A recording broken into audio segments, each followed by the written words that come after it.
ഒരു പ്രഭാതത്തിൽ സുഖനിദ്രയിൽ നിന്ന് നാം ഉണരുന്നത് ഒരു വലിയ പ്രകൃതി ദുരന്തത്തെക്കുറിച്ചുള്ള വാർത്ത കണ്ടുകൊണ്ടാണ്. പ്രകൃതി ദുരന്തത്തിൻ്റെ വാർത്ത കേട്ട അന്ന് രാത്രി തന്നെ വയനാടിനായി എന്തെങ്കിലും ചെയ്യണം എന്ന ഉദ്ദേശത്തോടുകൂടെ ബാംഗ്ലൂരിലെ വിവിധ ഭാഗങ്ങളിൽ താമസിക്കുന്ന നമ്മുടെ ആക്റ്റീവായ മെമ്പേഴ്സിനെ ഉപയോഗിച്ചുകൊണ്ട് അല്ലെങ്കിൽ അവരെ ചേർത്തുകൊണ്ട് നമ്മളൊരു വാട്സപ്പ് ഗ്രൂപ്പ് ക്രിയേറ്റ് ചെയ്തു. ആദ്യ ദിവസങ്ങളിലെ റെസ്പോൺസുകളിൽ നിന്നും നമ്മൾ ഒരിക്കലും പ്രതീക്ഷിച്ചില്ല നമുക്ക് ഇത്രയും വലിയ സഹായം വയനാട്ടിലേക്ക് എത്തിക്കാൻ സാധിക്കുമെന്ന്.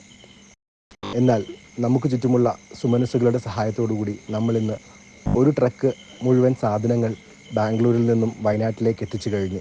സാധനങ്ങളെല്ലാം കളക്ട് ചെയ്ത് സെഗ്രിഗേറ്റ് ചെയ്ത് സെപ്പറേറ്റ് പാക്കറ്റുകളിലാക്കി എല്ലാം റെഡിയാക്കി വെച്ചതിന് ശേഷം നമുക്ക് മുന്നിലുണ്ടായിരുന്ന ഏറ്റവും വലിയ വെല്ലുവിളി ഇത് എങ്ങനെ വയനാട്ടിലേക്ക് എത്തിക്കും എന്നുള്ളതായിരുന്നു. അപ്പോഴാണ് ഫിഡിലിസ് ഗ്ലോബൽ എന്ന ലോജിസ്റ്റിക് കമ്പനിയെക്കുറിച്ച് നമ്മൾ അറിയുന്നതും നമ്മൾ അവരെ കോൺടാക്റ്റ് ചെയ്യുന്നതും. നമ്മൾ അവരെ ആവശ്യം അറിയിച്ചതും ഒരു മടിയും കൂടാതെ തികച്ചും സൗജന്യമായി നമ്മൾ ശേഖരിച്ച എല്ലാ അവശ്യവസ്തുക്കളും വയനാട്ടിൽ എത്തിച്ചു തരാമെന്ന് അവർ നമുക്ക് വാക്ക് നൽകി. അതെ, ഒരു കണ്ടെയ്നർ നിറച്ച് ഭക്ഷ്യവസ്തുക്കളും അവശ്യ സാധനങ്ങളും അടങ്ങുന്ന ഒരു ലോഡ് നമ്മളിതാ എത്തിച്ചിരിക്കുന്നു. ഒരു കൂട്ടായ്മയെക്കൊണ്ട് സമാഹരിക്കാൻ കഴിയാവുന്ന എല്ലാവിധ അവശ്യവസ്തുക്കളും സമാഹരിച്ചുകൊണ്ടാണ് നമ്മളുടെ ട്രക്ക് ഇന്ന് വയനാട്ടിലെത്തിയിരിക്കുന്നത്. പേരെടുത്ത് പറയാൻ ആഗ്രഹിക്കാത്ത ഒരുപാട് ആക്റ്റീവ് മെമ്പേഴ്സിൻ്റെ സഹായ സഹകരണങ്ങളോടുകൂടിയാണ് നമ്മൾ ഈ ഓരോ കാര്യങ്ങളും ചെയ്തു തീർത്തത്.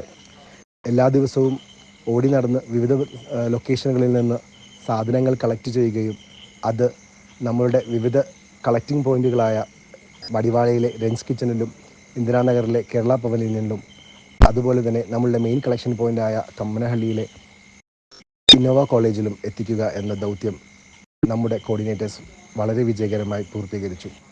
ഇവിടെ നമ്മൾ കണ്ട കാഴ്ചകൾ സോഷ്യൽ മീഡിയയിൽ കേട്ട കഥകളായിരുന്നില്ല. വയനാട്ടിൽ ഒന്നും വേണ്ട എന്ന് പറയുന്ന ഒരുപാട് മെസ്സേജുകൾ നമ്മൾ വാട്സപ്പിലും ഇൻസ്റ്റഗ്രാമിലും കണ്ടിട്ടുണ്ടാകും. എന്നാൽ ഇവിടുത്തെ കാര്യങ്ങൾ അങ്ങനെയൊന്നുമല്ല. തികച്ചും നിരാലംബരായ, ജീവിതമാർഗം മുട്ടി നിൽക്കുന്ന, തൊഴിൽ രഹിതരായ, നാളെ എന്ത് എന്നറിയാത്ത ഒരുപാട് മനുഷ്യരെ നമ്മളിവിടെ കണ്ടു. ഒരു കാര്യം പ്രത്യേകം പറയാതെ വയ്യ, നമ്മൾ നിങ്ങളിൽ നിന്ന് ശേഖരിച്ച ഒരു വസ്തുക്കളും ഒരു ക്യാമ്പിലോ അല്ലെങ്കിൽ ഒരു കളക്ഷൻ പോയിന്റിലോ കൊണ്ടുപോയി ഡംപ് ചെയ്തിട്ടില്ല. മറിച്ച് വയനാട്ടിൽ വന്ന് ഇവിടെയുള്ള സുമനസ്സുകളുടെ സഹായത്തോടുകൂടെ കൊണ്ടുവന്ന എല്ലാ സാധനങ്ങളും അൺപാക്ക് ചെയ്ത് ഓരോ കിറ്റുകളാക്കി ഓരോ വീടുകളിൽ നമ്മൾ നേരിട്ട് എത്തിച്ചതിന് ശേഷമാണ് നമ്മൾ വയനാട്ടിൽ നിന്നും മടങ്ങുന്നത്. BMF എന്ന ഈ കൂട്ടായ്മയ്ക്ക് ചെയ്യാവുന്നതിൻ്റെ അങ്ങേയറ്റം ചെയ്തു എന്ന് ഞാൻ പറയുന്നില്ല. എന്നിരുന്നാലും പരമാവധി പരിശ്രമിച്ച് നമ്മളാൽ കഴിയുന്നതിൻ്റെ ഒരംശമെങ്കിലും നമുക്ക് ചെയ്യാൻ സാധിച്ചു എന്ന അഭിമാനത്തോടുകൂടെ ചാരിതാർത്ഥ്യത്തോടുകൂടി നമ്മൾ വയനാട്ടിലെ എല്ലാ നല്ല മനുഷ്യർക്കും നമ്മളാൽ കഴിയുന്ന സഹായം എത്തിച്ച് ഇന്ന് മടങ്ങുകയാണ്.